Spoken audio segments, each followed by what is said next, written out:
Fala pessoal, hoje a gente vai de frente B, estamos na aula 9. Na verdade, essa aula ela é bem tranquila, eu imagino que vocês não vão ter dificuldade nenhuma, porque ela é introdutória para os assuntos que estão por vir, tá? Então ela é bastante importante para vocês entenderem, para vocês fundamentar o raciocínio futuro de vocês. É extremamente entender as leis ponderais para isso. E assim,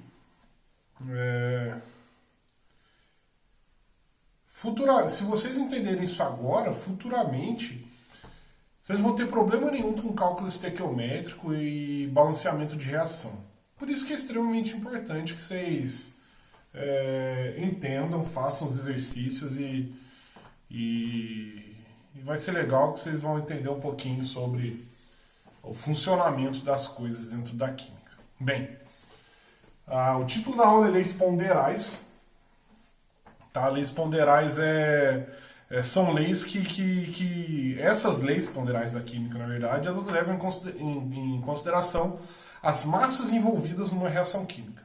Então, toda vez que a gente falar sobre leis ponderais, a gente está falando de uma relação, né, entre massa nas substâncias, por mais que a gente fale de uma lei volumétrica como uma lei ponderal. É só a gente pensar que toda reação química só funciona, vamos pensar nos valores matemáticos em torno disso. As leis ponderais, todas as reações químicas somente funcionam pelos números que são determinados pelas leis ponderais. Qualquer coisa que foge disso são casos à parte que a gente precisa estudar, mas as reações químicas só acontecem regidas, governadas pelas leis ponderais. Bem, são 3 as leis ponderais que a gente discute.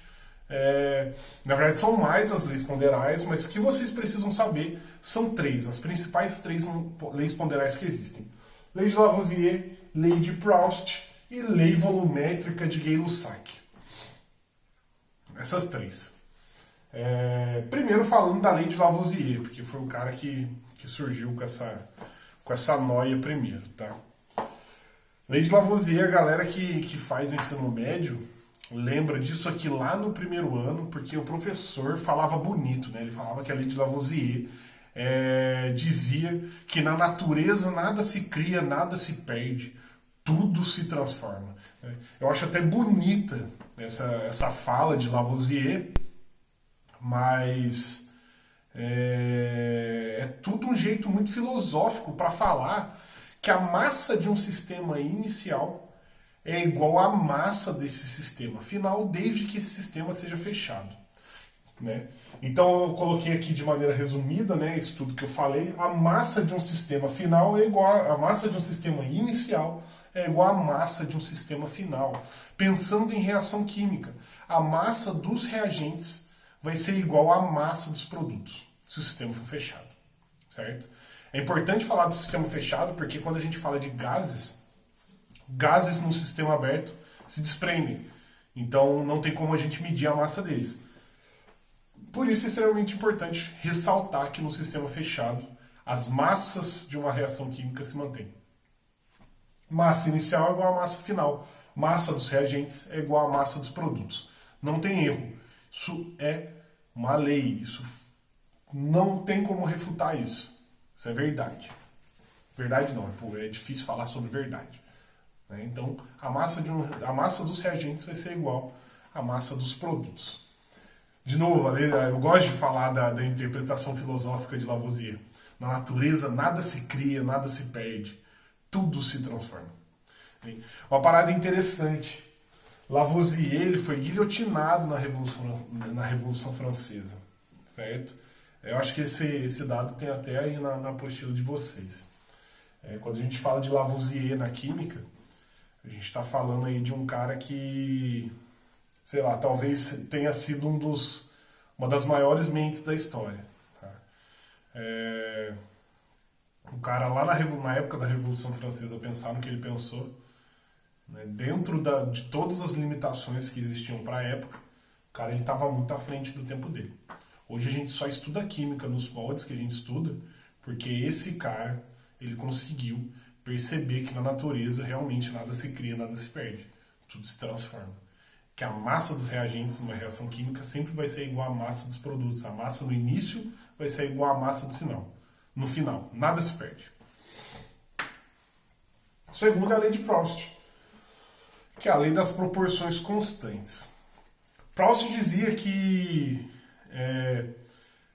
na natureza, né, as massas não somente se conservavam numa reação química, mas que sempre a relação entre a massa dos componentes de uma reação química, ela obedecia uma proporção K que não se alterava. O que isso quer dizer?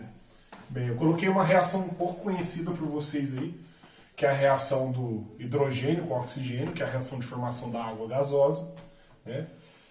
Se eu colocar 1 grama de hidrogênio para reagir com 8 gramas de oxigênio, eu vou ter 9 gramas de água. Lavoisier, nada se cria, nada se perde, tudo se transforma. A massa dos reagentes é igual à massa dos produtos. Então 1 mais 8 igual a 9, natural. Né? E Proust ele percebeu que a relação entre essas massas se mantinha constante. Bem, se eu quiser saber, por exemplo, uma constante, ou seja, um número que relacione a massa de hidrogênio com a massa do oxigênio, o quociente disso é só eu dividir 1 por 8. Eu vou ter o resultado de 1/8. Agora, vamos supor que eu queira multiplicar, que eu queira produzir 10 vezes mais água. Se eu quiser produzir 10 vezes mais água, basta eu multiplicar, basta eu aumentar em 10 vezes a quantidade dos meus reagentes. Então, se eu multiplicar a massa do hidrogênio por 10, a massa do oxigênio por 10, eu vou obter, obviamente, 10 vezes mais a massa de água. Então, 10 mais 80 igual a 90. Se vocês repararem, a constante que relaciona essas massas continua a mesma. Se eu dividir 10 por 80, eu ainda vou obter 1/8. Repara que mesmo multiplicando essa quantidade toda de reagente, as massas vão se manter por causa da lei de Lavoisier, mas dentro de uma proporção. Essa proporção, essa constante que é chamada de constante K, quem determinou foi Proust. Certo? E por último, a lei volumétrica de Gay-Lussac. Eu imagino que o material de vocês vai tratar dessa lei com mais detalhes futuramente. Porque isso que está nessa unidade, nessa aula 9, é somente o princípio do estudo que levou o Gay-Lussac a finalizar o seu conjunto de leis para gases, tá certo? A lei volumétrica de Gay-Lussac ela só vale para gases, tá bom?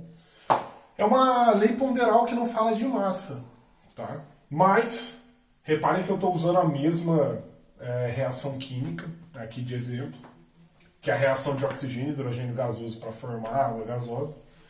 Se eu colocasse 1 litro para reagir com meio litro, 1 litro de hidrogênio para reagir com meio litro de oxigênio, eu ia obter 1 litro de água. Diferente do que a gente viu com as massas anteriormente, o volume não se mantém. Tá? Então, a soma do volume final não é igual à soma do volume inicial. Tá?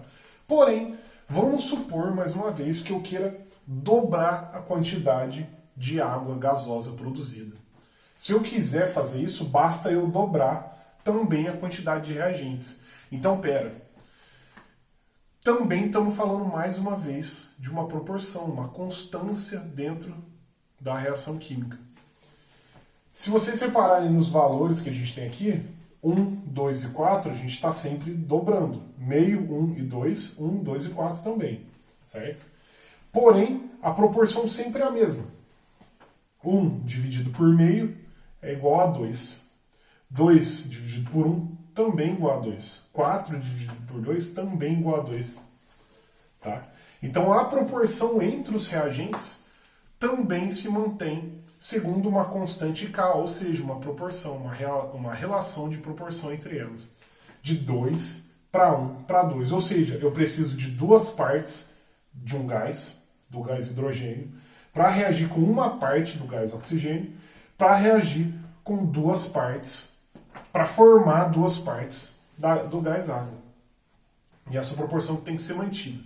Basicamente isso aqui, seguir isso aqui é como seguir uma receita de bolo, certo? Então o que a gente tem aqui é basicamente uma aula com a vovó Palmeirinha. Ela fala para vocês, para eu fazer esse bolo, eu preciso de 300 gramas de trigo, 100 gramas de leite, certo? E isso vai me dar 400 gramas de bolo, por exemplo. Fala, Lee, pode falar. Tem 100 gramas de leite. É exemplo, como eu estou relacionando massas, tá? Enfim, voltando. Então, 300 gramas vão reagir com 100 gramas, formando 400 gramas de bolo. Reparem que, nesse caso, as leis ainda se mantêm, certo? As leis que a gente já discutiu de massa. Reparem que, se eu quiser fazer o dobro de bolo, se eu quiser fazer 800 gramas de bolo, basta eu dobrar também a quantidade de reagentes que está para formar meu bolo, a quantidade de ingredientes. Basicamente, essa proporção, né, essa lei volumétrica de Gay-Lussac determina a quantidade em proporção de cada um que a gente tem que seguir, certo? Então, se eu quisesse, por exemplo, ainda dividir pela metade, eu poderia reagir meio litro de hidrogênio com 0,25 litros de oxigênio, formando meio litro de água também. Então, tudo que a gente tem que fazer para entender melhor as leis ponderais e como vai funcionar a estequiometria daqui para frente, é a mesma coisa que seguir uma receita de bolo. Você não vai colocar nada a mais nem nada a menos, porque seu bolo vai dar errado. Se você não seguir as proporções corretas, a sua reação química também dá errada. Então, para entender leis ponderais, é entender o princípio de como funcionam as reações químicas, as proporções envolvidas e as quantidades em massa e volume também envolvidas. Certo? Espero que vocês consigam ir bem nos exercícios. Até amanhã.